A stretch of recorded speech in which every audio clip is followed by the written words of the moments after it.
मेरी शादी तय होने के समय से ही मोबाइल पर बात होने लगी थी। मुझे ये अच्छे लगे थे और सुलझे हुए नेक इंसान लगे थे।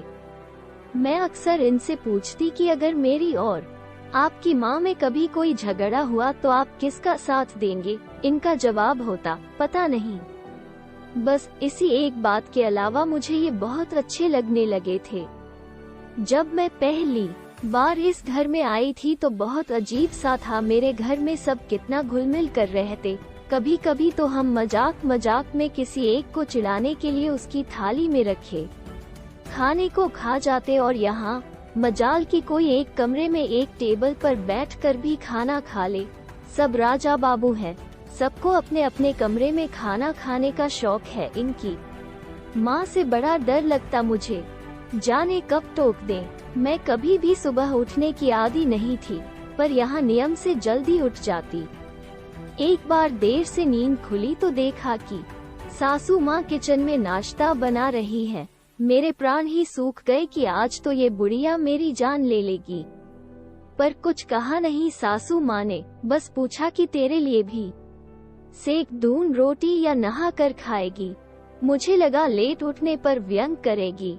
मेरा सासू माँ का साड़ी पहनने का तरीका बड़ा सलीकेदार था और मुझे साड़ी से चिढ़ पहनने में ही घंटों लग जाते। फिर पहने पहने काम करना अजब हाल था मेरा। हर आधे पौन घंटे में फिर से सब ठीक करना पड़ता, नहीं तो सासू माँ टोक देती कि तमीज नहीं है क्या, ठीक से पहनो। एक बार तो चिढ़ ही गई, बोली कि जब नहीं पहनना आता तो सीख लो, या जो आता है वो पहनो।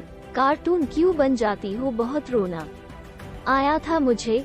एक तो इतनी मेहनत करो और ऊपर से सुनो भी। मैंने भी ठान लिया कि अब साड़ी जाए चूल्हे में।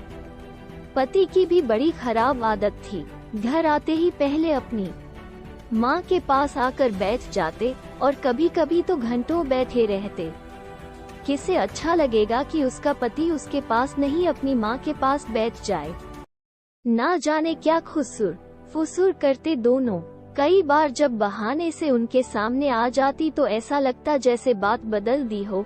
उन्होंने एक बार ऐसे ही टोह लेने के लिए चाय बिस्कुट लेकर गई तो सासू माँ बोल पड़ी कि बेटा तू इतना क्यों परेशान होती है, कभी चाय कभी पानी, जा आराम कर या यहीं बैठ जा। उस दिन तो मैं चली आई, पर सोचा कि जब खुद ही कह रही है तो कल से साथ ही बैठूंगी।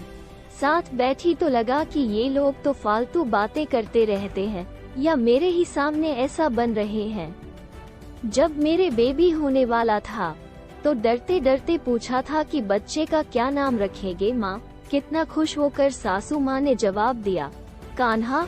और मैं डर गई, पूछ ही नहीं पाई कि अगर बेटी हुई तो न जाने क्या क्या सोचकर मैंने वे दिन काटे। और जब मेरे बिटिया हुई तो पिछले 10 दिन से रामायण पढ़ती माँ की आंख में आंसू देखे थे मैंने। खुशी के थे या दुख के पता नहीं, पर महीनों तक उसकी मालिश से लेकर कच्ची पोटी तक सब काम इतने जतन से करते देखा। तो आज इतने सालों बाद मैं सोचती हूँ कि मैं खुद अपनी सास में माँ को खोजती थी तो क्या मैं खुद बहू की जगह बेटी बन पाई थी।